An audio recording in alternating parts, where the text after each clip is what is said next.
Bueno, los sentidos internos en la persona humana se poseen en común con los animales, sobre todo los animales más evolucionados. También los animales tienen imaginación, tienen memoria, sobre todo, tienen una especie de cogitativa que se denomina estimativa, porque de alguna manera perciben lo que les conviene para su vida sensitiva, lo que les conviene en el orden del alimento, de la reproducción, etcétera, y tienen una especie de sentido común, porque cuando uno interactúa con ellos o los otros animales o la naturaleza, tienen unas percepciones que de alguna manera se unifican en su sentido. Y esto es función del sentido común. Bueno, en los hombres, en la naturaleza humana, los sentidos internos son más elaborados porque están al servicio de la razón, son más perfectos, más sofisticados y también son más móviles, porque una característica de la perfección es producir operación y en el orden material movimiento. Entonces hay mayor ductibilidad, mayor plasticidad en los sentidos internos de la persona humana porque tienen que estar al servicio de una operación mucho más perfecta que es la de la razón.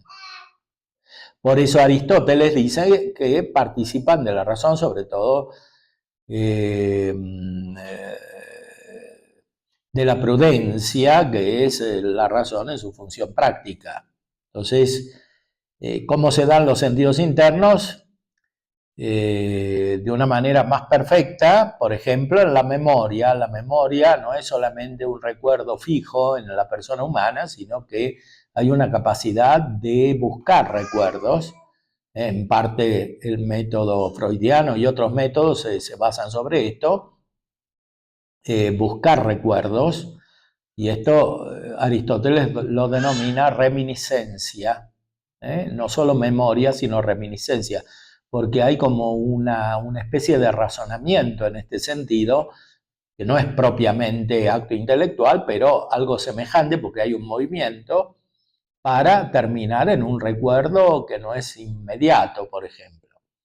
Y lo mismo sucede en la cogitativa. La cogitativa en el hombre no es solamente una capacidad inmediata de ver lo que conviene o no conviene para la vida corporal, sino que hay como una comparación semejante a una especie de razonamiento, que no es razonamiento en sentido propio.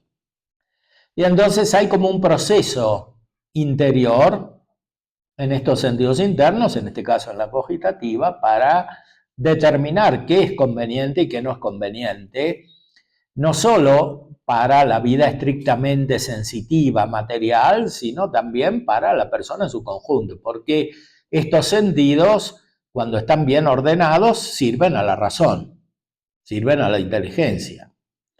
Y lo mismo sucede con la imaginación. La imaginación en el hombre no es solo capacidad de representar imágenes de las cosas materiales, sino que es capaz de producir imágenes, por eso se denomina también fantasía. Un animal no puede producir un cuadro ni un artefacto técnico. Para esto hace falta no solo la razón, sino también un sentido más elaborado, que es lo que tiene la persona humana, por la cercanía de los sentidos y su servicio a la razón. Y algo semejante sucede con el sentido común. El sentido común tiene una especie de conciencia sensitiva. La persona humana es más sensible que los animales y hay personas más o menos sensibles, porque tienen este sentido común más o menos desarrollado. Claro, hay personas que son exageradamente sensibles, hipersensibles, y aquí puede haber un desequilibrio por el influjo del ambiente, por la soberbia, porque él se cree en el centro de la realidad, pero también por el influjo de los ángeles malos. En situaciones especialmente patológicas puede haber un influjo de los ángeles malos sobre el sentido común, sobre la imaginación o fantasía, un desenfreno de la fantasía, puede haber una enfermedad en la cogitativa, porque la persona está siempre en una especie de estado de proceso mental interior para el logro de resultados. Esto, sin embargo, estos desórdenes tienen su raíz en un ámbito más alto, que es el de las potencias intelectivas, y además en el influjo de los ángeles buenos y malos. Porque cuando una persona es más espiritual, más inteligente también, incluso en el orden natural, las sensaciones tienden a ser más profundas y más estables, más fijas en cierta manera, porque los conocimientos sensitivos por naturaleza son particulares y por tanto cambiantes. Pero cuando reciben un influjo superior, por ejemplo, de la inteligencia o de los ángeles malos o buenos, tienden a hacerse más estables. Y sobre todo cuando hay un influjo de la gracia divina, porque una persona que tiene la gracia se estabiliza en su personalidad y en la estructura de sus sentidos y finalmente en el funcionamiento de estos sentidos. ¿Por qué? Muy simplemente porque indirectamente participan de la eternidad, que es propia del espíritu. El espíritu no cambia, Dios no cambia, Dios es el primer motor inmóvil, no porque sea como una piedra, sino porque es perfecto. Tiene todas las operaciones de la vida espiritual perfectamente realizadas. Y así, una persona que se hace más espiritual se hace más estable, naturalmente. Ahora, esto también puede suceder para mal. O sea, el influjo de los ángeles malos, por ejemplo, a través del psicoanálisis, que es una especie de sacramento al revés,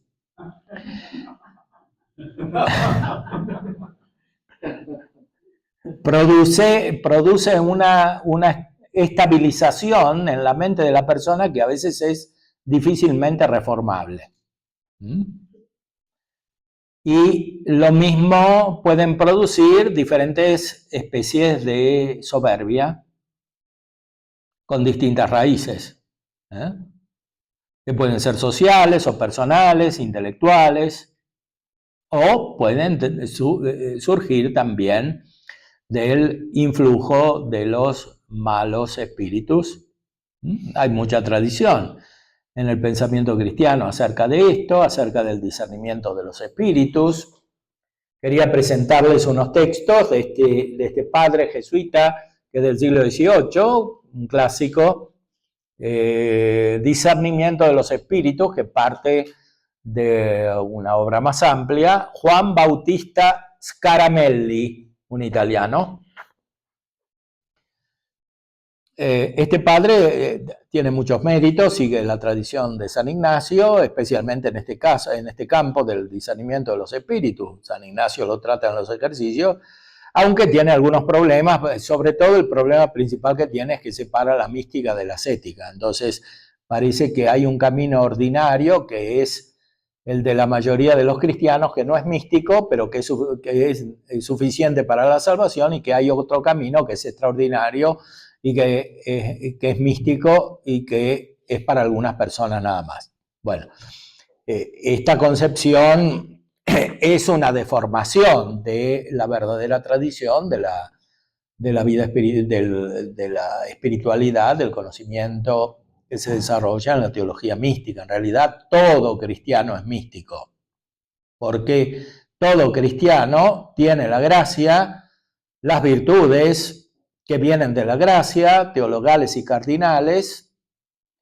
y sobre todo los dones del Espíritu Santo. Entonces, y como dice Santo Tomás, no se puede llegar a la salvación sin los dones del Espíritu Santo. Son necesarios para la salvación, no solo tenerlos, porque siempre se tienen cuando está la gracia, sino ejercitarlos.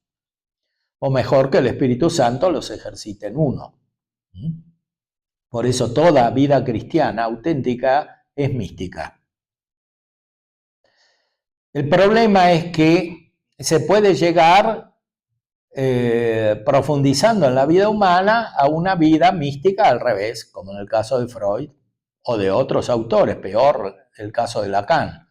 que era cristiano, fue a un colegio católico, tenía un hermano sacerdote, monje benedictino, recibió los sacramentos y es un apóstata total y un gran pervertidor de la cultura y de la psicología. Entonces, claro, ahí hay profundidad, pero una profundidad negativa. Una mística al revés, una mística diabólica. Entonces, en el ámbito de la psicología siempre estamos en el campo de la mística, salvo que la psicología sea muy superficial y siga corrientes de tipo empirista, racionalista. Hay corrientes de esta naturaleza en psicología, pero son totalmente insuficientes y tarde o temprano se cae en otro tipo de explicaciones más profundas. De hecho, Freud acuñó el término psicología de lo profundo, Tiefenpsychologie, después simplemente llamada psicología profunda. Bueno, entre otros libros que les recomiendo, tengo uno de antropología profunda que trata estos temas. Lo pueden buscar, es más difícil de encontrar, pero está. Antropología profunda.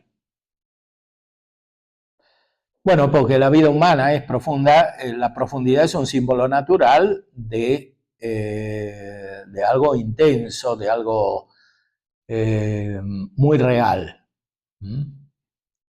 No es simplemente ilusión, es realidad.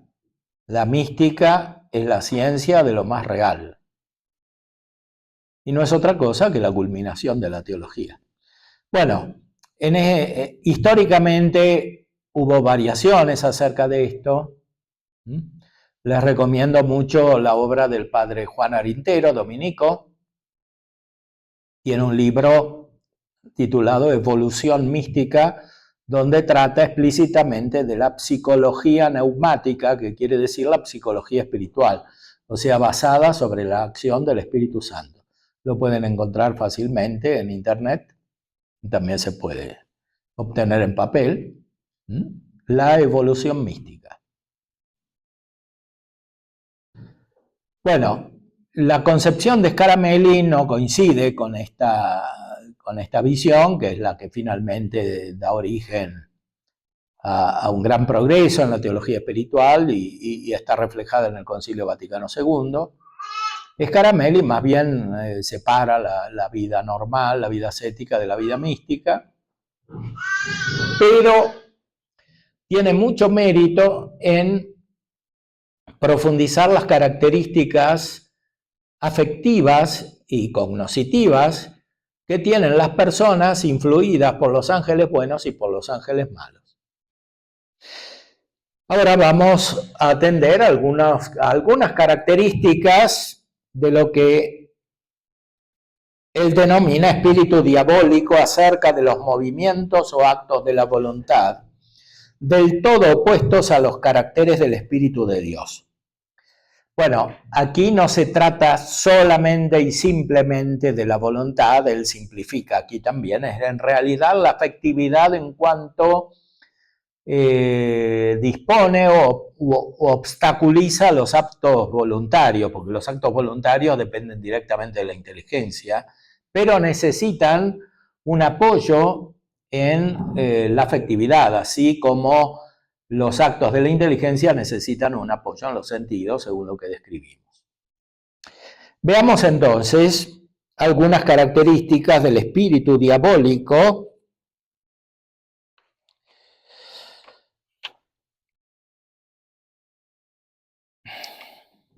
El primer carácter del espíritu diabólico acerca de los actos de la voluntad es la inquietud, la turbación y el alboroto. Afectos del todo opuestos a la paz que Dios comunica. Porque, como dice Crisóstomo, San Juan Crisóstomo, arriba citado, que si el demonio nos tienta abiertamente, despierta entre nosotros o afectos de odio, de ira, de rabia, de envidia, pasiones todas turbulentas e inquietas.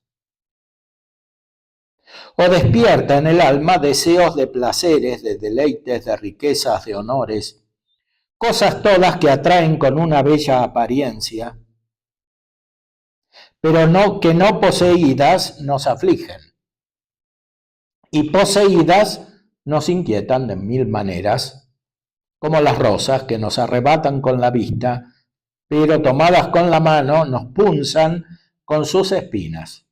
Bueno, así está la mente y el afecto de la mente de las personas que están influidas por los demonios. Es decir, desean ardientemente cosas que una vez obtenidas les producen perturbación.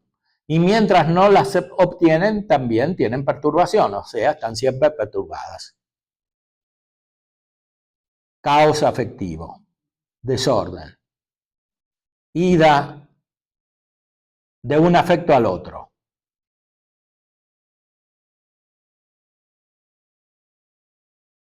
Bipolaridad, ciclotimia. Por eso San Gregorio, explicando aquel dicho del santo Job, alitus eius prunas ardere facit, dice que el demonio, con el aliento de sus sugestiones, enciende en nosotros el fuego de los apetitos que jamás dejan sosegado el ánimo. O sea, hay personas alborotadas, sobre todo en el orden afectivo. Pero si viene el demonio escondidamente a engañarnos con buenos afectos y con pensamientos al parecer devotos, aunque al principio cause alguna delectación, finalmente deja siempre inquieta, turbada el alma. Antes, una de las señales que dan los santos y maestros de espíritu para conocer si las apariciones, aunque sean en figura de Cristo y de los santos, son diabólicas, es puntualmente esta: ver si al principio causan algún deleite sensible y después dejan al alma con agitación y turbación. Se pueden aplicar muy bien a nuestros enemigos aquellas palabras del real profeta. Las palabras y cualquier otro engaño de los demonios entran en nuestra alma más blandamente que el aceite, pero en realidad son dardos que finalmente la traspasan con mil inquietudes y la dejan triste y dolorida, etc. Este es el primer carácter que señala una perturbación constante. El segundo carácter del espíritu diabólico es o una manifiesta soberbia o una falsa humildad, pero nunca la verdadera humildad que da Dios. Cuando el demonio viene sin máscara, siendo el padre de la soberbia, no puede levantar en nuestros corazones otros afectos que de vanagloria, de hinchazón y de complacencias soberbias. Ni puede despertar en nosotros otros deseos que de honores, glorias, puestos, preeminencias y dignidades. Esto es lo más común del mundo. Personas ambiciosas, soberbias, que se creen superiores a los demás de una manera infantil. Siguiendo a los padres de la Iglesia, Santo Tomás dice que la soberbia es un vicio infantil. Porque por más que estas personas se crean superiores, son muy evidentes en su desorden y muy reconocibles muchas veces, sobre todo cuando esta soberbia es muy sensible, porque como ya dijimos, es un desorden de la afectividad, contrario a la humildad, que es un orden de la afectividad, o sea, del apetito concupiscible, según la virtud de la templanza. La soberbia es contraria a la templanza. Hay una soberbia de la vida, como dice el Evangelio. Además de la concupiscencia de los ojos y la concupiscencia de la carne.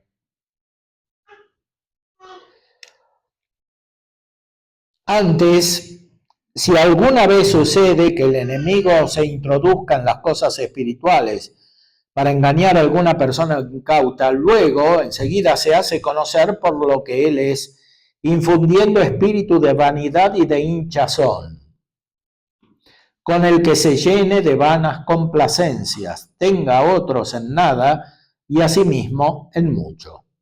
Es una metáfora tradicional, la usa también San Agustín, que dice respecto de sí mismo cuando tenía soberbia: la cara demasiado hinchada cerraba mis ojos. O sea, es una hinchazón, que no es solamente corporal, aunque a veces puede serlo, pero es principalmente interior, afectiva, en los apetitos. Dice, esta hinchazón cerraba mis ojos, entonces no entendía, estaba en la oscuridad.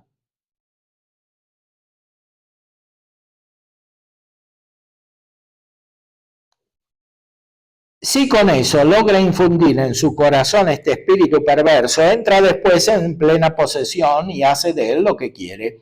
Así enseña Juan Gersón, un autor espiritual del fines de la Edad Media, y lo demuestra todos los días la experiencia. Todos los días, dice. O sea, es lo más común del mundo, como dijimos. Verdad es que haciéndose ver el demonio en esta forma altanero y vano es menos peligroso, porque es más fácil reconocer a este tipo de personas. Y es más fácil evitar sus influjos, sugestiones, engaños. Todavía es más de temer cuando viene enmascarado bajo la apariencia de una falsa humildad. Porque no siendo conocido, entonces el traidor haya entrada. Esto sucede cuando nos trae a la memoria los pecados pasados y las imperfecciones presentes y nos hace ver la perdición en que hemos vivido o el miserable estado en que aún nos hallamos, pero obra todo esto con una maligna luz que no produce otro efecto que alborotar el alma, revolverla, llenarla de aflicciones, de inquietudes, de amarguras, de turbaciones, de pusilanimidad y caimiento, y a veces de profunda melancolía.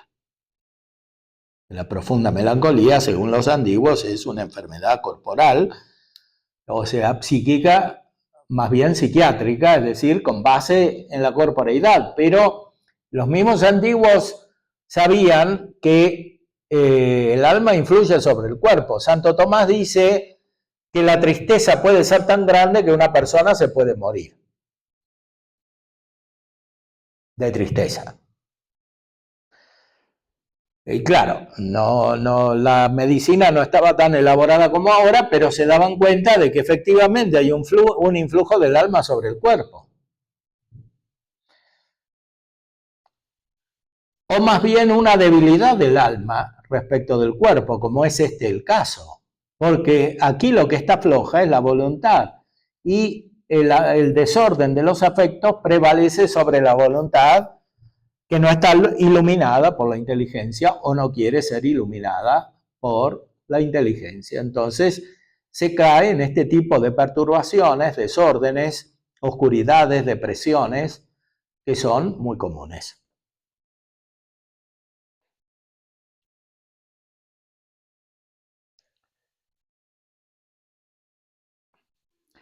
Entre tanto, el alma incauta no se defiende de estos pensamientos porque hallándose con sus pecados y faltas delante de los ojos en un bajo concepto de sí, tiene poca autoestima, se diría ahora, cree que está llena de humildad cuando en realidad está llena de un veneno infernal. Oigamos bajo este punto a Santa Teresa. La verdadera humildad, aunque hace que el alma se conozca por mala y le dé pena el ver lo que es, pero no viene con alboroto, ni inquieta el corazón, ni ofusca la mente. ni causa sequedad, antes consuela. Dueles entonces de cuánto ofendió a Dios, y de otra parte le ensancha el seno para esperar su misericordia. Tiene luz para confundirse a sí misma y para loar a Dios que tanto le ha sufrido. Mas en la otra humildad que mete el demonio, no hay luz para bien alguno. Parece que Dios lo mete todo a fuego y sangre. Es una invención del demonio de las más penosas, sutiles y disimuladas que de él he conocido. O sea que hay personas que están muy engañadas bajo un influjo diabólico y se sienten en una profunda depresión.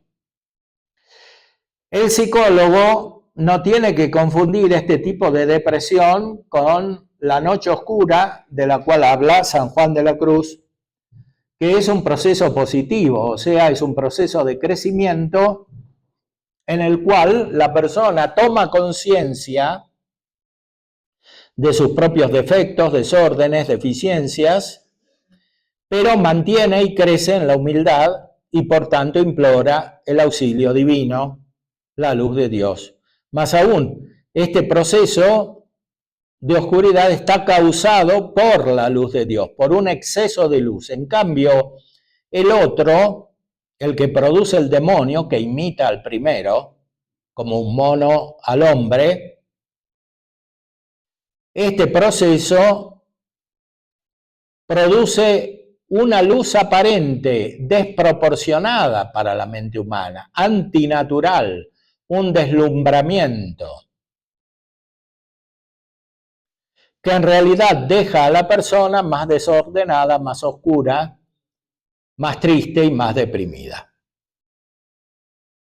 Por eso es absolutamente capital que los psicólogos conozcan teórica y prácticamente este tipo de fenómenos para no producir daño en las personas, para que no tomen una cosa por la otra. Y para que no piensen que una persona que está creciendo en la vida espiritual en realidad está muy mal y peor que los otros que no tienen vida espiritual. Es mucha la responsabilidad en este campo.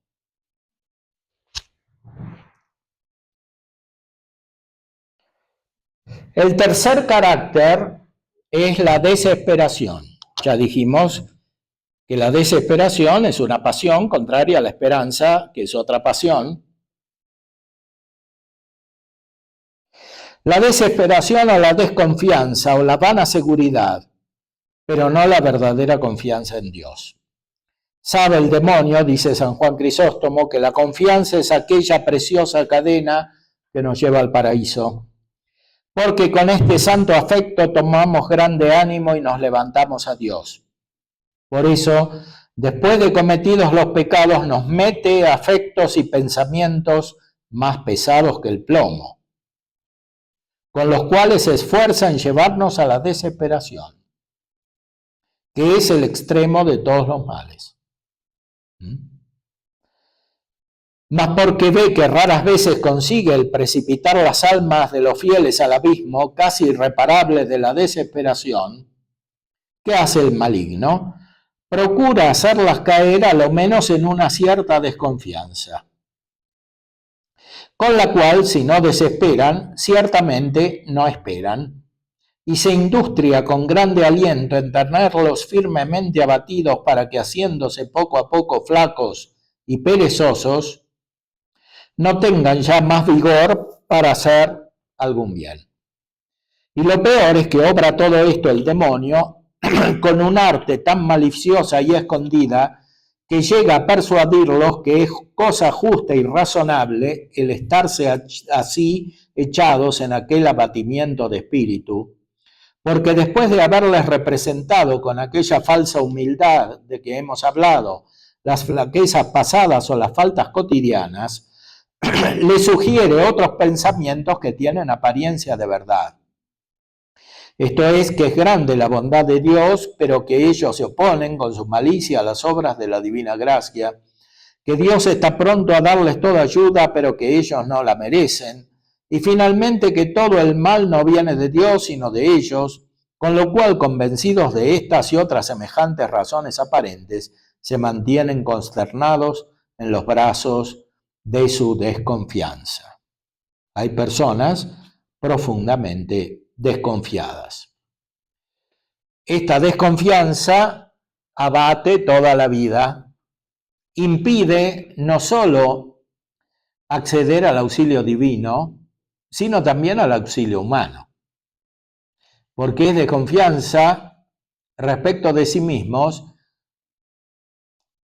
infundada, pero esta desconfianza se traslada al prójimo, a los que le están unidos o cercanos, desconfían de todos.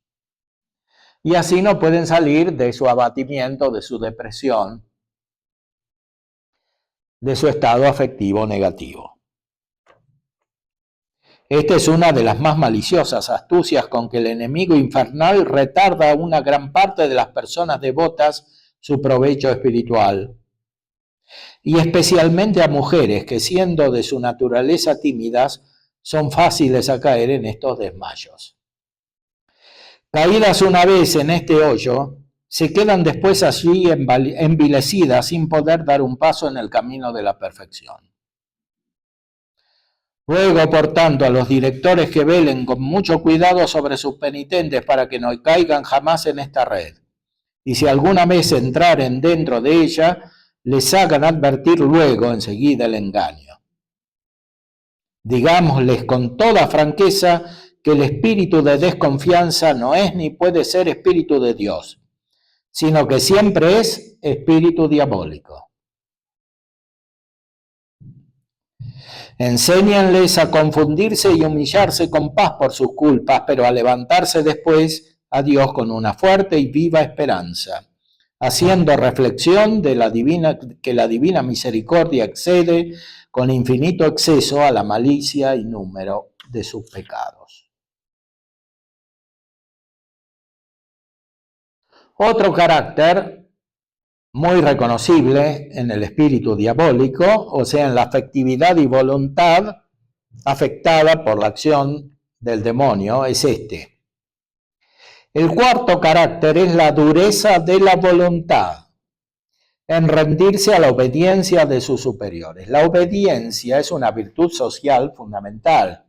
Ya no puede existir la vida humana sin obediencia, que no es solamente la de acatar los preceptos de la ley, sino sobre todo en la ley nueva evangélica, recibir los consejos evangélicos, porque la ley nueva no consiste solo en preceptos que ya estaban en el Antiguo Testamento. Hay un precepto principal, nuevo y perfecto, que es la caridad, pero esta está acompañada por consejos que son recomendaciones amigables. Cristo es el amigo, como hemos dicho, y por eso da consejos. Y no se puede seguir a Cristo sin aceptar sus consejos, porque entonces no hay amistad. Si uno tiene un amigo y no le hace nunca caso en nada, no es más amigo. Entonces, hay una obediencia que no es simplemente acatar la ley. Esta es una deformación, ¿no? Es reducir la ley nueva a la ley antigua, es reducir la vida propiamente humana a una constricción, a una represión, como dice Freud. Entonces, no hay verdadera vida humana, ¿sí? Y mucho menos vida divina. Para que haya vida divina tiene que haber una actitud de comunicación, que entre otras virtudes se manifiesta en la obediencia, en la reverencia, en la gratitud. Todas características de las personas nobles y no vulgares. Las personas vulgares buscan simplemente su propio provecho singular, sin importarles el bien común. La persona noble, que es una metáfora tomada de la estructura social que se fue desarrollando en los siglos cristianos, personas nobles buscan el bien común, no solamente su propio provecho. y por tanto están abiertas a los demás, interactúan con los demás, tienen virtudes sociales, entre las cuales está la obediencia,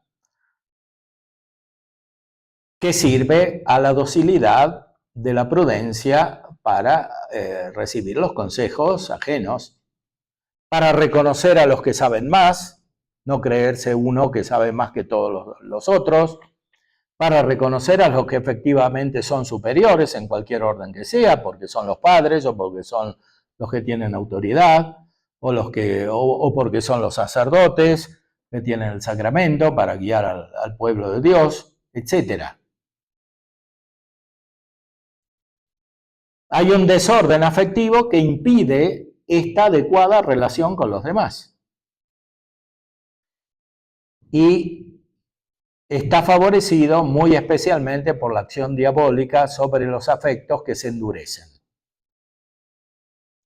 en las propias pretensiones.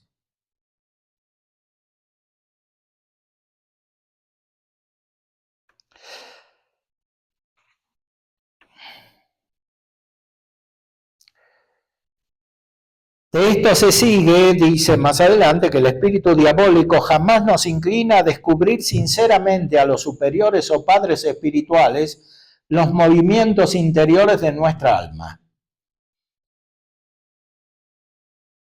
Porque, como dice el mismo Cornelio, para descubrir sus engaños no hay más consejo, si queremos creer a los padres, a los santos y a la misma experiencia, que manifestar todos nuestros pensamientos y todos los movimientos de nuestro corazón a un hombre prudente, docto y pío, y especialmente al confesor, y sujetarse a su consejo.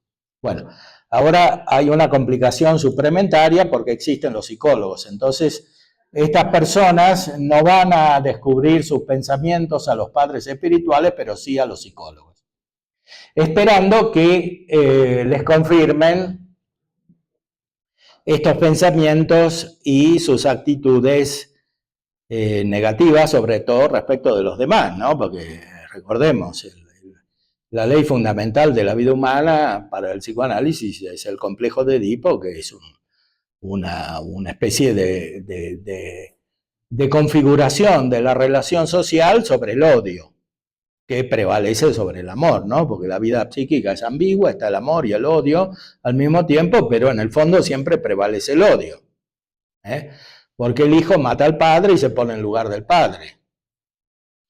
Entonces, esta es la ley fundamental de la vida social, que es lo opuesto de la caridad. Entonces, muchas veces ahora se busca la psicoterapia como un modo de confirmación del espíritu diabólico en los actos de la voluntad y de la afectividad. Entonces, el psicólogo atento y cristiano debe discernir este tipo de actitudes, que está implícito no tanto en lo que dice la persona respecto de sus problemas, sino en la actitud por la cual se busca la ayuda o la confirmación psicoterapéutica.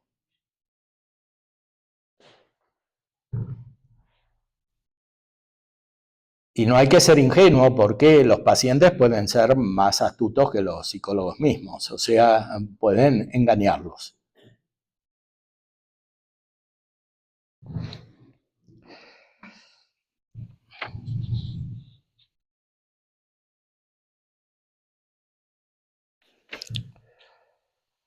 El quinto carácter es la mala intención en el obrar.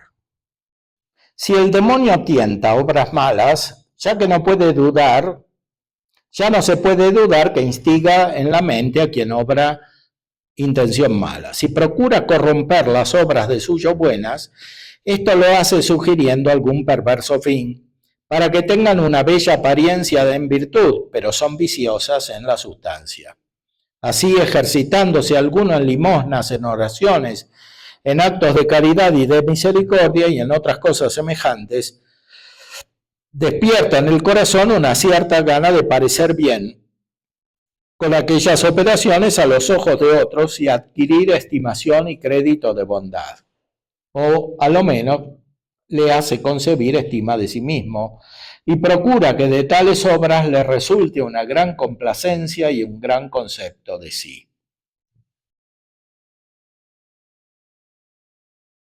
En otra parte enseña el mismo doctor, dice más adelante, que cuando el demonio no puede con su mala intención echar a perder alguna obra buena, alguna obra nuestra buena, porque Dios nos asiste con su gracia, procura por lo menos que la corrompamos o la viciemos después de hecha, revolviéndola en la mente con admiración, con vanagloria o con jactancia. Y después agrega otros caracteres que se conectan con los anteriores como más fundamentales. El sexto carácter es la impaciencia en los trabajos, en las complicaciones, dificultades. Este punto no tiene necesidad de mucha explicación porque todos saben que el demonio no es capaz de engendrar en nuestros ánimos sentimientos de paciencia. Antes está todo atento a despertar afectos de ira y resentimiento.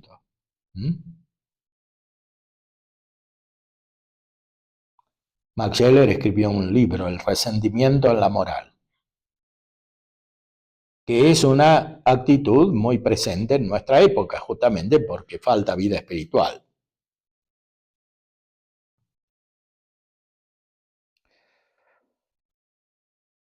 Si sucede que alguno es tocado en el honor con alguna afrenta o perseguido con murmuraciones y calumnias, entra él en su fantasía. Despierta la memoria de los agravios recibidos, agrava los motivos y los aviva con una luz infernal. De suerte que una paja parezca una viga y un granillo de arena una montaña. Después se insinúa en el sentido interior y con la conmoción de los humores y de la sangre enciende la cólera, la inflama, levanta en el ánimo una negra oscuridad que vaya a ofuscar la razón. Después, turbada la razón, le hace parecer justo todo resentimiento ilícito, todo transporte, e impeliéndolo interiormente y concitándolo con los movimientos de la ira ya encendida, lo lleva ciegamente a la venganza. Y tal vez lo hace correr impetuosamente a las heridas y derramamiento de sangre.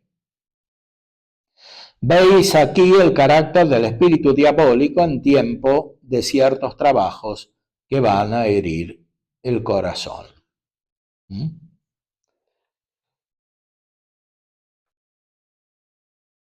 Bueno, esto es experiencia cotidiana, después lo ejemplifica con los sucesos de la vida, dolores, enfermedades corporales, pérdidas económicas, muertes de parientes. Hay casos en los cuales las personas se vuelven ateas porque perdieron un familiar.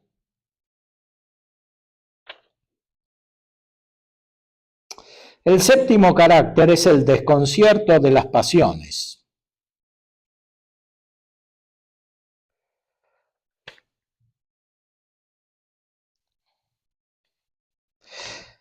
Si viera el director que su discípulo es asaltado por pasiones turbulentas que tiran a ofuscar la razón y tan impetuosas que hacen violencia a la voluntad para hacerla caer, crea que está revestido de espíritu diabólico. Es verdad que semejantes pasiones tienen muchas veces el origen de la naturaleza, mas ordinariamente reciben vigor y aumento del demonio. Es cierto, hay una base natural, porque una persona que no está crecida espiritualmente o racionalmente no tiene a veces ni siquiera lo mínimo, está desordenada en su naturaleza, claro.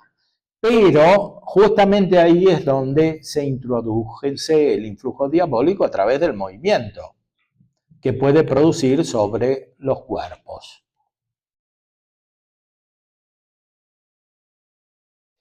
El octavo carácter es muy importante, lo vamos a tratar también más adelante. El octavo carácter es la doblez, la ficción y la simulación. El padre de la mentira no puede engendrar en nuestros ánimos aquella sinceridad, veracidad y simplicidad que Dios comunica al espíritu de sus siervos. Sería entonces muy desemejante de sí mismo. O sea, cuando una persona es mentirosa, en las palabras o en los hechos, o en ambos, si es doble, que es una especie de mentira, si es ambigua, como lo que expresa el psicoanálisis, que es la condición normal de la vida humana, ser ambiguo,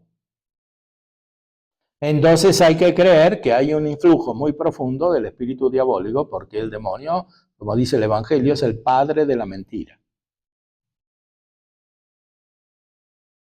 Es muy contrario a la virtud de la veracidad, la autenticidad.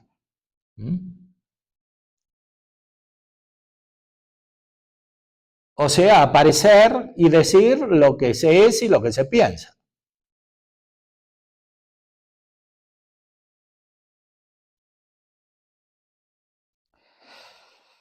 Sería entonces muy desemejante de sí mismo. Es preciso, pues, que insufle espíritu de doblez y de mentira. La sabiduría de este mundo, dice San Gregorio, consiste en encubrir con máquinas engañosas los afectos del corazón. Una configuración interior maquinal, mecánica, que siempre está unida a un desorden muy profundo de las pasiones, porque es antinatural.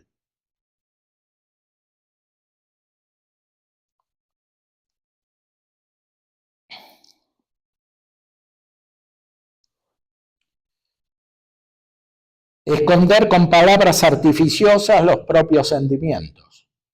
Hacer que lo falso parezca verdadero y lo verdadero falso. Esta doblez y ficción malvada, prosigue el santo, se estima tanto en el mundo que es objeto de admiración en quien no la tiene. Gran parte de lo que se presenta como ciencia moderna, especialmente en el campo humanístico, tiene esta característica. Lamentablemente, gran parte de la vida académica está asignada por la hipocresía, que es una especie de mentira.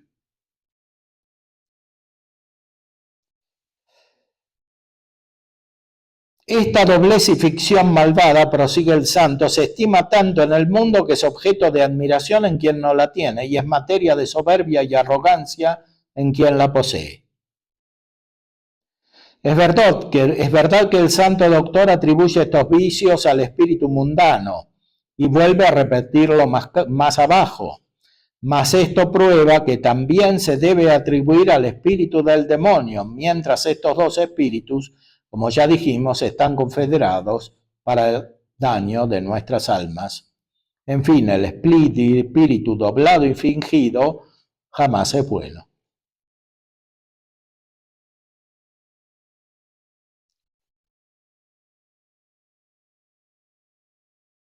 El nono carácter, noveno, es el asimiento y apego muy contrario a la libertad de espíritu. No solo procura el demonio que estemos asidos con el afecto de los bienes terrenos, ya que de esto no se puede dudar, sino que opone todo su esfuerzo a que tomemos apego a las cosas espirituales.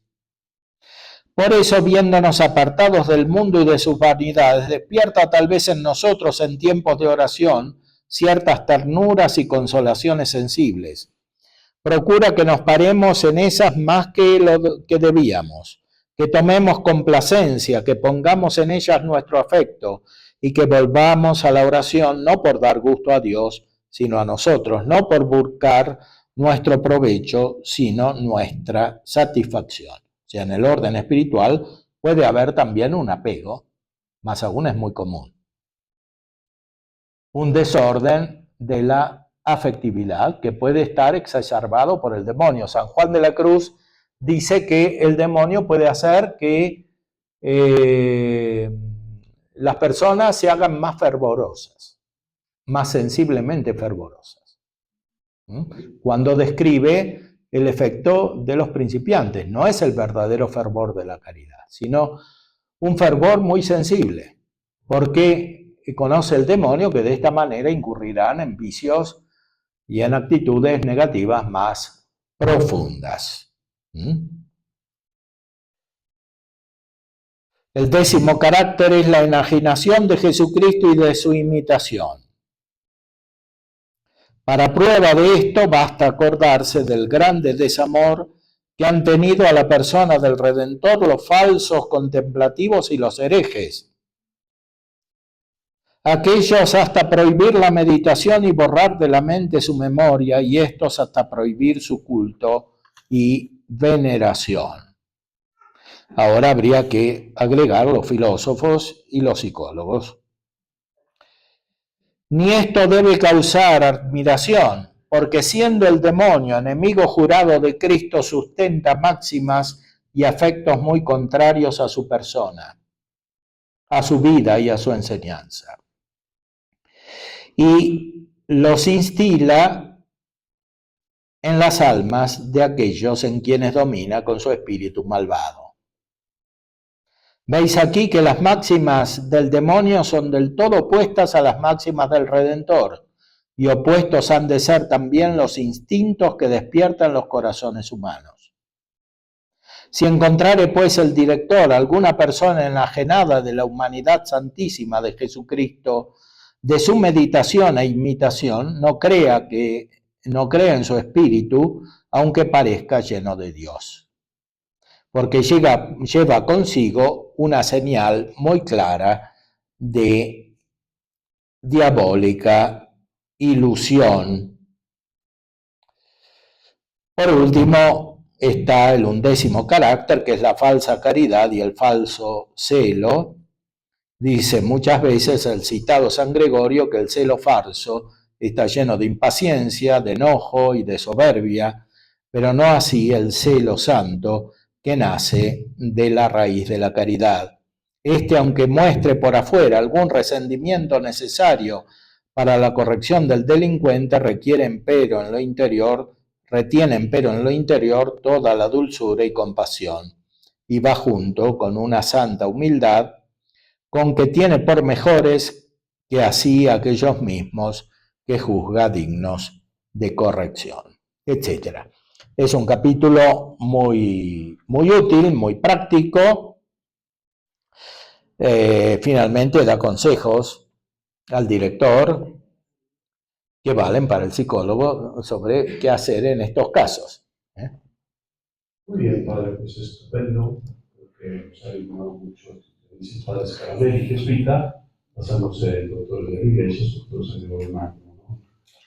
Y otros grandes espirituales. Entonces, ahora que este tema era muy atractivo, lo preternatural nos llama la atención, los exorcismos, la sanación, la liberación. Ustedes como psicólogos tendrán muchas preguntas, porque no siempre se puede detectar qué es natural y qué es preternatural. Pero si me permiten, y abusando de que traigo un micrófono, yo haré la primera pregunta. Hay una mística, o considerada mística, María de la Encarnación, que fue psicoanalizada y guiada por un buen tiempo por Lacan, una francesa.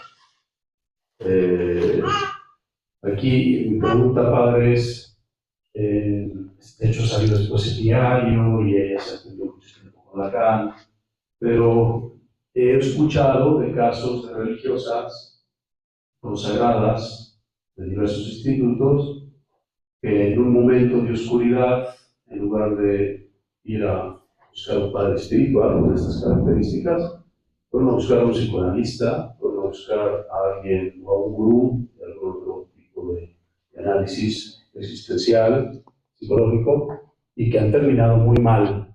Y que, como usted siempre suele decir, en lugar de ayudarles a salir del hoyo, las meten más en el hoyo.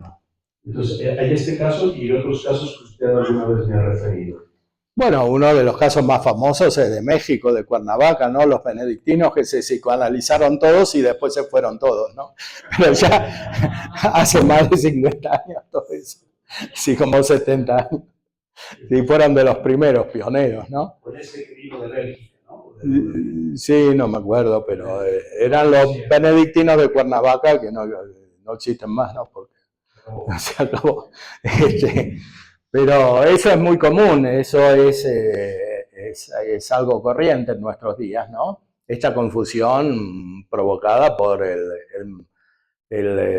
una psicología mal entendida, comprendida falsamente con apariencias de ciencia cuando no lo es, porque no tiene todos los elementos epistemológicos necesarios para discernir cuestiones muy complejas y sobre todo las que se refieren al ámbito religioso, que son mucho más profundas que las de la vida más corriente, que en cierta manera presentan características más comunes, más similares, más detectables. También en este caso hay confusión, como ya dijimos, pero es más evidente la confusión. Si un psicólogo aconseja a una persona que se vaya con otra mujer o que haga aborto, cosas por el estilo, o que si es varón se haga mujer o que si es mujer se haga varón, es algo muy evidente, pero en estos casos de la vida religiosa los fenómenos son mucho más profundos. Entonces hace falta una mayor preparación. Y normalmente el problema mismo es que se va a ver a los psicólogos y no a los padres espirituales. Si hay esa actitud, ya hay muchas veces un problema, o en la persona o en los superiores de la persona, porque muchas veces son los superiores los que inducen a este tipo de conducta.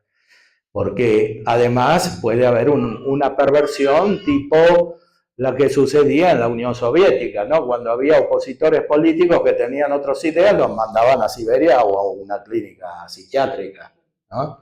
Entonces ahora se manipulan las comunidades a través de la psicología y del psicólogo incauto. O sea, es un instrumento de poder malvado. Entonces, el psicólogo tiene que estar muy atento y no ser cómplice. Preguntas. Una duda. Cuando usted se refiere al influjo diabólico en los sentidos, en la afectividad o en los apetitos, ¿es un civil de una posesión o es en grados diferentes o intensidades? No, la posesión es diferente porque impide el gobierno de las propias facultades a partir de la inteligencia y de la voluntad del sujeto. O sea, la persona no puede operar autónomamente, no puede mover su cuerpo, no puede... O sea, es más bien el demonio el que obra en sus facultades corporales y anímicas. En cierta manera, estos influjos que hemos descrito son más graves porque suelen ser acompañados de un desorden voluntario. La posesión no necesariamente implica este desorden voluntario, porque a veces puede ser una pena o una ocasión de purificación que Dios permite para que el sujeto crezca, cambie interiormente, se madure. Pero los otros casos son más difíciles porque participa más la voluntariedad del sujeto. Entonces no quiere decir, el demonio actúa por todos lados, pero no quiere decir que siempre haya posesión. Son casos mucho más raros y son los menos peligrosos. Entonces no hay que obsesionarse con ese tema porque uno cae en la trampa del demonio. Porque así le deja la puerta libre para que actúen todos los otros casos, que son la mayoría. Y hay otra pregunta, padre.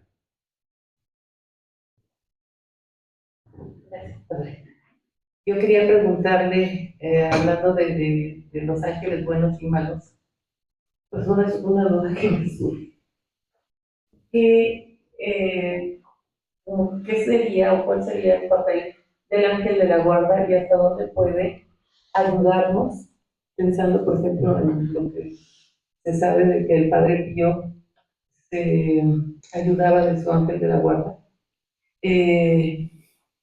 En el sentido positivo.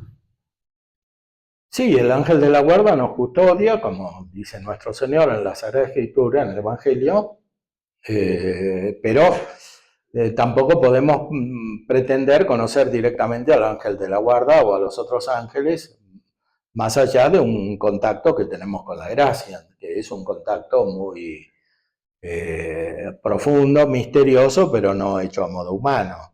Entonces, si queremos reducir el contacto con los ángeles a una manera muy determinada humanamente o racionalmente, entonces nos podemos equivocar e incluso caer en influjos negativos, ¿no? Como suceden con un culto imprudente o una relación imprudente con los ángeles.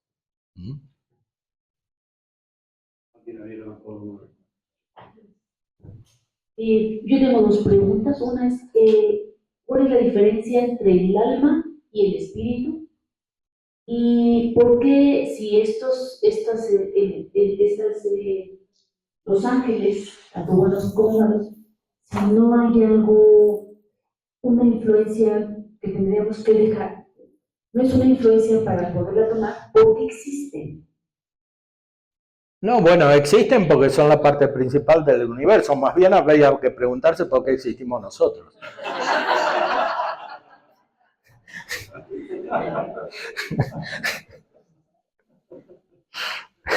O sea, el problema metafísico es más bien el inverso.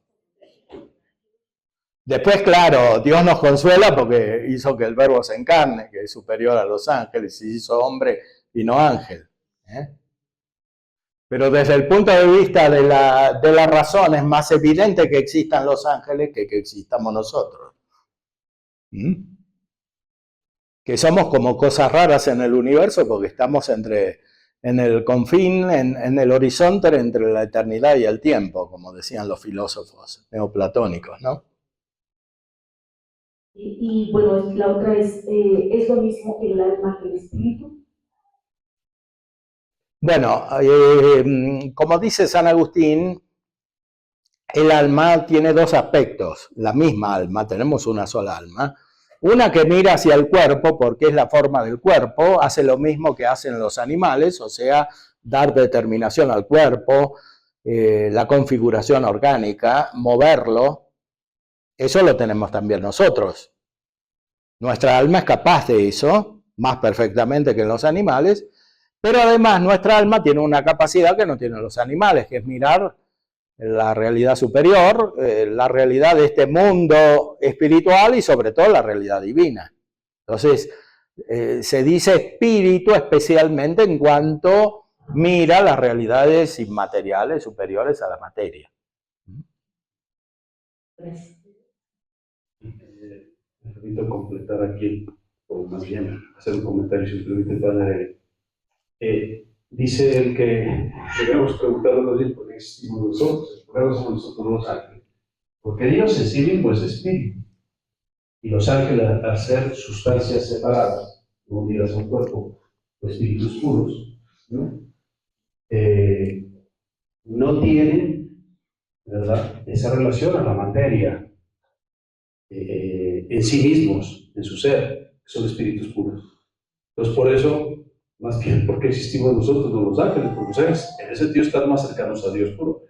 Pero bien dice el padre, el problema es cuando una de las tres personas se hizo como nosotros y tomó materia, tomó nuestro cuerpo, se encarnó, la encarnación.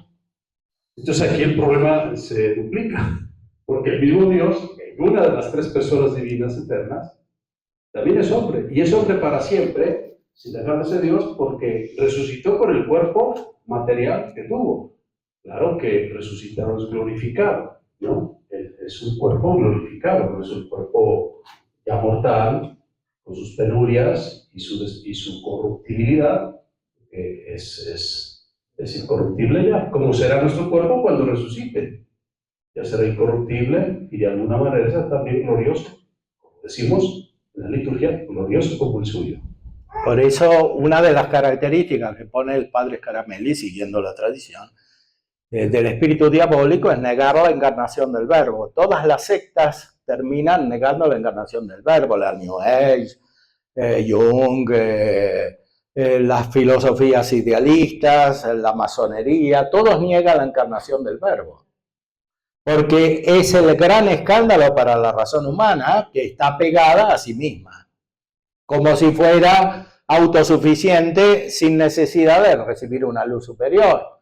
En la encarnación del Verbo se manifiesta la grandeza de Dios, pero para reconocerla hace falta la fe. Como dice el cántico de Simeón, por la entrañable misericordia de nuestro Dios nos nacerá un sol que nace de lo alto. Es un misterio de la misericordia de Dios, o sea, del amor de Dios que no se puede percibir sin la luz de la gracia que viene a través de la misma encarnación, porque aquí está la espada de contradicción, como dice el mismo lugar evangélico. Aquí se dividen los corazones. Lo sintió María, que participa en la redención de Cristo, porque esto es lo que siente Cristo, pero también lo sentimos nosotros cuando estamos unidos a Cristo. Esta división, esta separación. O se acepta la encarnación y la misericordia de Dios, el amor de Dios, y esto se puede hacer solamente en la caridad, en la docilidad, en la obediencia de la fe, o se lo niega, y esto es característica principal del espíritu diabólico. O sea, del influjo de los demonios sobre la afectividad humana, que endurecen el corazón. Hombres de dura cerviz, le decía Jesús a los judíos. Y los trataba muy ásperamente en el capítulo 8 del Evangelio de San Juan, porque estaban delante de él y no querían creer. Y ellos decían que eran hijos de Dios, y él responde que en realidad son hijos del diablo. No los tratan con mucha ternura. Ellos decían, nosotros tenemos por padre a Abraham. Y él les dice, no. Si Abraham fuera su padre, creerían en mí, porque yo vine de Dios, vine del Padre, me reconocerían, verían en mí al Padre. Pero no quieren creer, no quieren reconocer. Y por eso van a morir en su pecado. O sea, les dice directamente que están excluidos de la vida eterna, que es lo más grave que les podía decir, por la dureza de su corazón. Entonces, ahí se ve hasta dónde llega el espíritu diabólico y cuán importante es que las personas se configuren al corazón de Cristo, del cual hoy celebramos la fiesta. Por eso en la modernidad, en la cual prevalece este espíritu racionalista, duro, diabólico, de negación de la encarnación, Dios suscita este culto al Sagrado Corazón de Jesús. Gracias, Padre. Yo tenía dos dudas. La primera es que decía que los ángeles son personas superiores a las personas humanas, en tanto que hay varias especies y los humanos pues solo tenemos una especie. Pero mi duda es, ¿cómo es esto si los seres humanos bautizados somos considerados hijos de Dios? Porque sí. Bueno, somos hijos de Dios porque nos incorporamos a Cristo, que es el Hijo de Dios, y en eso nos hacemos compañeros de los ángeles buenos, que también son hijos de Dios, y están en la iglesia como nosotros, y superiores a los ángeles malos, no por naturaleza, sino por gracia, por la unión con el Cristo, el Hijo de Dios. Y la segunda es que hablaba de que los ángeles no tienen un poder absoluto sobre la materia, pero que pueden moverla. Y yo quería, no me queda muy claro cómo podía hacer esto, o sea, respecto a la materia de las cosas que no tienen un alma, no se pueden mover esa materia. Y respecto también, hablaba de los órganos corporales, tanto internos como externos, de una manera más como simplificada. Sí, claro, los ángeles pueden mover cosas materiales también. Pero justamente por eso la magia, etcétera, es un pecado grave, ¿no? Porque implica la invocación de los ángeles y sustraer de la propia vida el gobierno divino. Pretender hacerlo, porque Dios de cualquier modo gobierna todo y es providente. Perdón, ¿y cómo es que los ángeles buenos pueden mover, o sea, los órganos corporales internos y externos? Eso es lo que no me quedó claro. Y de la misma manera que mueven los cuerpos, porque la forma es fin en cuanto es más perfecta. El movimiento sucede por una atracción. El movimiento es el paso de la potencia al acto, según Aristóteles, ¿no? O más precisamente, el acto de lo que está en potencia en cuanto que está en potencia. Pero en modo más simple es pasar de lo que puede ser a lo que es, de lo que es imperfecto a lo que es perfecto. Pero nada pasa de lo que es imperfecto a lo que es perfecto por sí mismo, porque lo que es imperfecto no puede obrar porque es imperfecto, no tiene fuerza, no tiene capacidad. Para que se transforme, para que pase, para que se perfeccione, necesita algo que ya esté perfecto. O sea, el movimiento se produce por atracción. Es lo que vemos en la vida humana, cuando una persona tiene influjo real verdadero sobre otras, cuando tiene una perfección, cuando sabe o cuando es santa o cuando es buena, cuando tiene algo para atraer a los demás. Bueno, de la misma manera sucede respecto de los cuerpos. O sea, la materia por sí misma, por su constitución, es atraída por la forma, que es la perfección. Entonces los ángeles tienen más forma, más ser, más perfección que las cosas materiales, simplemente. Entonces hay como una atracción natural que pueden ejercer en cuanto se hacen presentes. Por eso es mejor que no se hagan presentes los ángeles malos, y para eso hay que tener buenas disposiciones.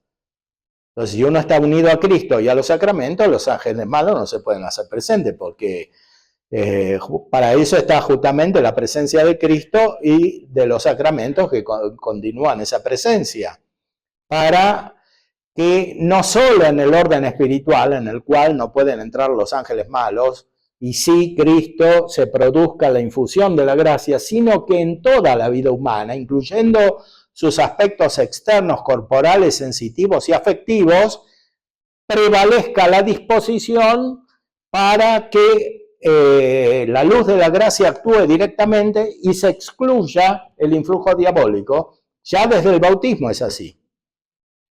Por eso el bautismo tiene exorcismo. Bueno, nada más quizás convendría clarificar la pregunta primera cuando hablaba ella o preguntaba sobre las diversas especies en Los Ángeles y nosotros Sí. una sola. O sea, para que entiendan bien cómo explica Santo Tomás, que es el doctor angélico, especialista en el tema, cómo entender nuestro entendimiento de nosotros mismos como género y especie. Eso, cómo entenderlo en Los Ángeles, nada más para que quede muy claro.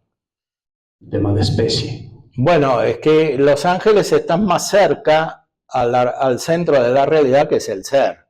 O sea, la perfección, el acto, que nosotros, que estamos más lejos porque tenemos materia.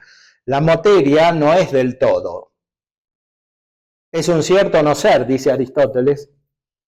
Claro, Platón decía directamente que es no ser y que es o los neoplatónicos, que es una mentira la materia, ¿no? Que es una pura apariencia que no existe. No, no es así.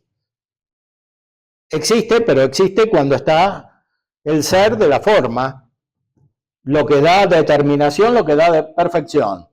Ahora, como los ángeles tienen tanta perfección respecto de las cosas materiales y de nosotros mismos, su ser, su perfección se realiza de maneras distintas. O sea, de un modo distinto en cada uno. En cambio, en nosotros no llega a realizarse del todo distintamente, sino que fundamentalmente, por el lado de lo corporal, tenemos variaciones de lo mismo. Porque en el fondo somos todos parecidos, varones, mujeres, unos individuos, otros, adultos, niños, etc. Pero tenemos algo principal que es lo que nos determina, que es el alma, que es la forma humana, que es donde se establece el modo de ser, la especie. Los ángeles no tienen materia, entonces cada uno realiza el ser de su persona totalmente, de un modo único. Algo parecido tenemos nosotros cuando la persona humana llega a la perfección. Una persona, cuando es muy perfecta, tiene características personales que la definen respecto de otra, no necesariamente por exclusión, sino por complementariedad. No es una diferencia negativa, sino positiva. No es la misma diferencia que tenemos nosotros respecto de los animales. Somos distintos porque los animales no tienen lo que tenemos nosotros, que es inteligencia. Entonces una cosa excluye a la otra. Cuando hay personas perfectas, se distinguen más bien por lo positivo, porque cada una tiene perfecciones que no excluyen, sino que se complementan con las de las otras. Bueno, en los ángeles pasa algo parecido, pero más profundamente todavía, en el orden natural. O sea que cada ángel realiza totalmente lo que es, porque es muy perfecto en el orden del ser. Sí. Pero bueno, ya no son 72, ya perdí la cuenta de las dudas, de las inquietudes. Y lo que acabo de decir en este momento, pues de alguna manera en lo personal, no me siento como ángel en el yoga, porque yo puedo ver a una persona perfecta, santa, que resulta que no lo es. Entonces, de verdad son muchas, ya hasta me enfermé, padre. Ya me siento mal, porque ya no sé si es una reacción física, porque hoy me entero que de alguna manera colaboramos con la teología. Yo siempre atribuí mi fe a una cuestión personal.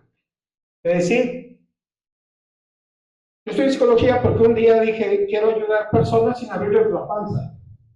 Y descubrí la psicología. Y dije, perfecto. Y después descubrí, gracias a Dios, sacerdotes que me dijeron, Valentín, entendiste mal la parábola del hijo pródigo.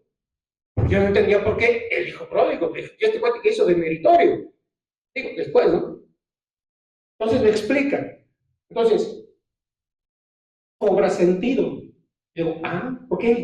Esa obviedad, a título personal, tengo varias. Por ejemplo, cómo si el ser humano, si los espíritus malignos nos pueden hacer capaces de doblez, de mentir, de aparentar, tantas cosas. Yo tenía un hermano que en paz descanse, que me gustaba mucho cómo cantaba. A mí me gusta cantar. Y mis hijos me dicen, bueno, si tanto te gusta, ¿por qué nunca aprendiste? Digo, pues, nada más me gusta. Él me decía, escucha. ¿Ok? Un acorde. Ahora escucha. Yo lo escuchaba exactamente igual. Porque no tengo ni el oído, ni la formación, ni la preparación. Entonces, yo he vivido, no sé cómo llamarle, si discriminación o descalificación por ser psicólogo. Y lo entiendo, porque habemos muchos especímenes que hay que tener mucho cuidado. No sé cuántos hayamos en el mundo. Vamos a ponerle 1000 por poner un número. Yo no le llego. Bueno, por eso el verdadero psicólogo tiene que participar de la pasión de Cristo, también como psicólogo, y soportando la incomprensión o las calumnias o el afecto negativo de los demás, porque eso es la misión de todo cristiano, imitar a Cristo y muy especialmente a los que intervienen en un ámbito más profundo, más espiritual, como es el de la psicología, si está bien hecho. Ese es uno de mis puntos, padre. ¿Cómo?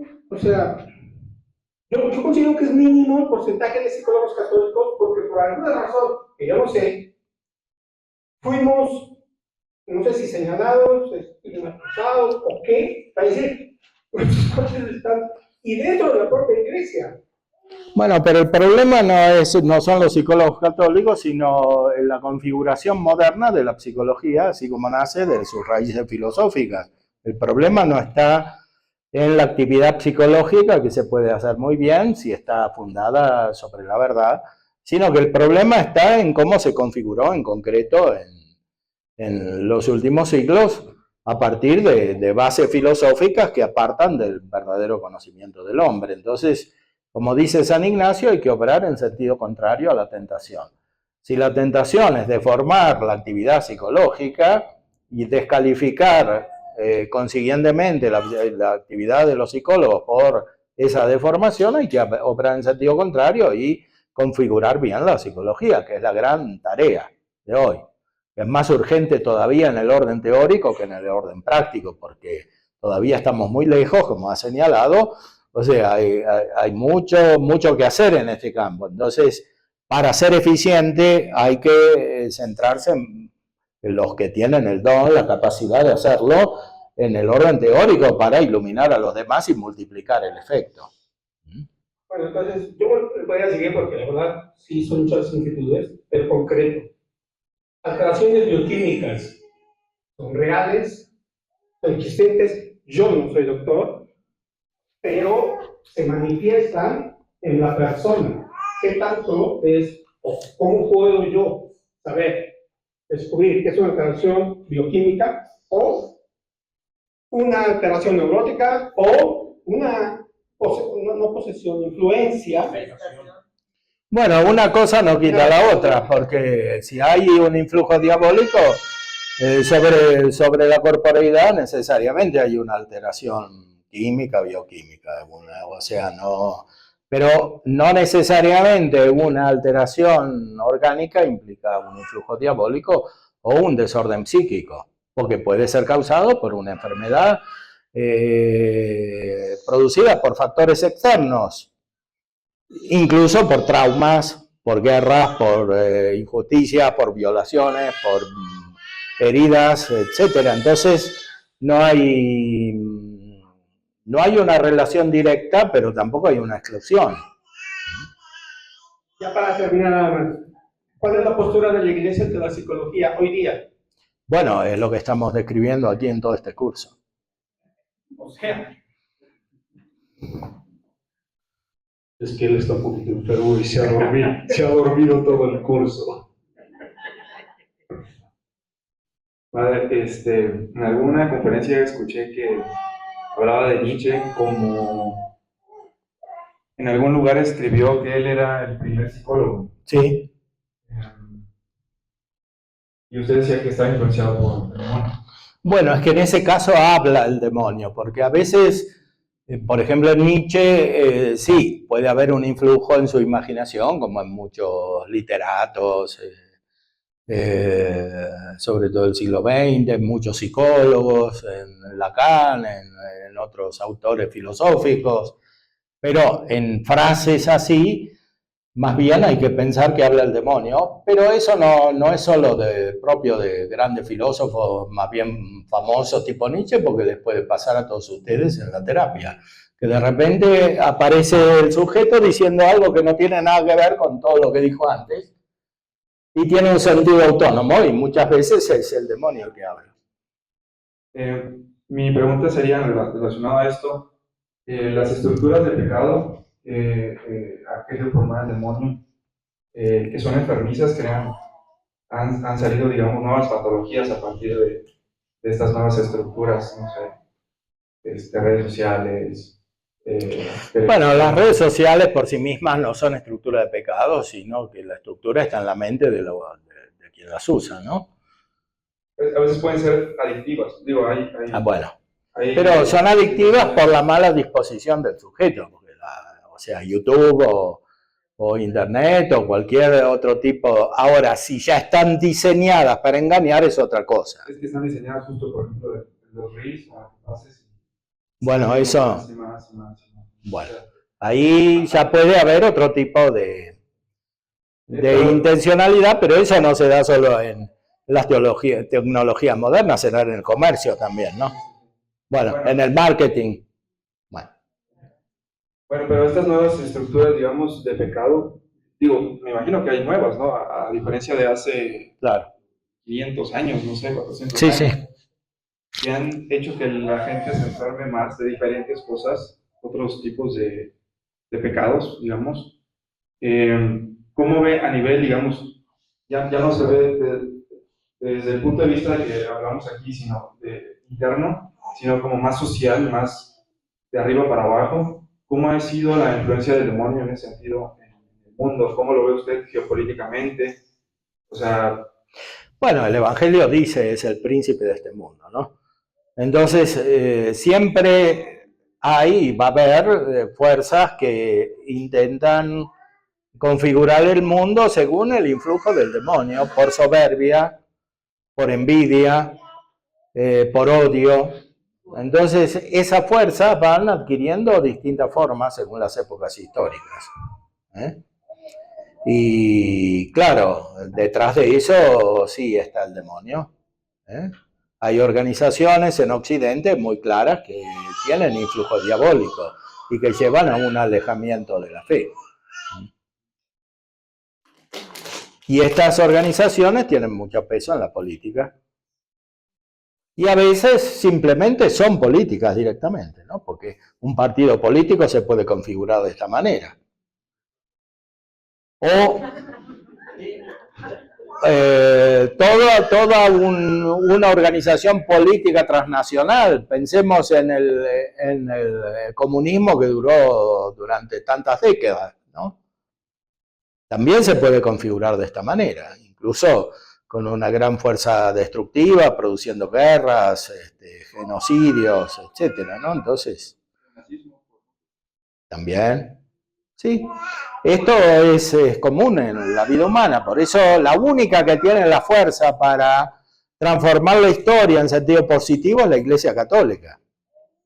Los estados no tienen esa fuerza, ni las Naciones Unidas, ni nadie, pero la Iglesia Católica tiene que ser católica en sus miembros de manera plena, o sea, tiene que ser consciente de su capacidad, de su influjo, de su doctrina, de su luz. Padre, yo tengo una pregunta sobre, por ejemplo, hablábamos en el comedor de que hay confusión a veces hasta en algunos miembros de la iglesia, como en algunos institutos o casas que se promueve el enneagrama, No las veo. constelaciones familiares, entra como parte de la simulación o de la doblez o de la mentira del enemigo. Sí, todo lo que es falso ciertamente no viene de Dios. O sea, todo lo que produce confusión y error viene a veces de la debilidad de la mente humana, pero muchas veces directa o indirectamente también del demonio, porque al interior al demonio no le interesa que se conozca la verdad, porque Cristo es la verdad y él odia a Cristo. Entonces, es claro que introduce el error de muchas maneras. Como el yoga o esos tipos de También. Sí, todo lo que hay de error, incluso en las religiones que parecen más respetables o en las filosofías, en el fondo puede muchas veces, sobre todo cuando produce obstinación y efectos negativos, ser atribuido no solo a la debilidad de la mente humana y de la voluntad humana, sino al influjo diabólico. Vamos a hacer la última pregunta. Por eso San Pablo decía que los dioses de los paganos son los demonios. Padre, bueno, sé que estamos hablando aquí como de los fundamentos de lo que se decía espacio importante como atender ahorita la fundamentación de una psicología cristiana. Y entonces ahorita como escuchando esta parte, me hago una pregunta y a lo mejor se va a resolver más adelante. Con respecto a una tecnología, digámoslo con esa palabra, que pueda ser evidente, por ejemplo, dentro de la práctica clínica, ya poder decir, bueno, ¿cómo miramos o cómo hacemos que el paciente mire sus experiencias internas? Bueno, es que bueno, si esa es una tecnología, pues si ya la hay, o si ya se está desarrollando, o es algo que lo que tendremos que que aportar. Bueno, es que en sentido propio no se puede hablar de técnica. O sea, la técnica es una consideración mental, científica, diversa del estudio teórico y práctico de la conducta humana. Se trata de otro campo, de un campo subordinado, porque la técnica se refiere a la transformación de las cosas externas, y el hombre, la persona humana, no es una cosa que se pueda transformar, ni se deba transformar. Entonces, la psicología, en el sentido más pleno, nunca puede ser una técnica. Puede eventualmente utilizar instrumentos de observación, de medición, puede eventualmente ayudar en el orden externo, pero siempre de manera humana. Y la manera humana es intelectual y libre.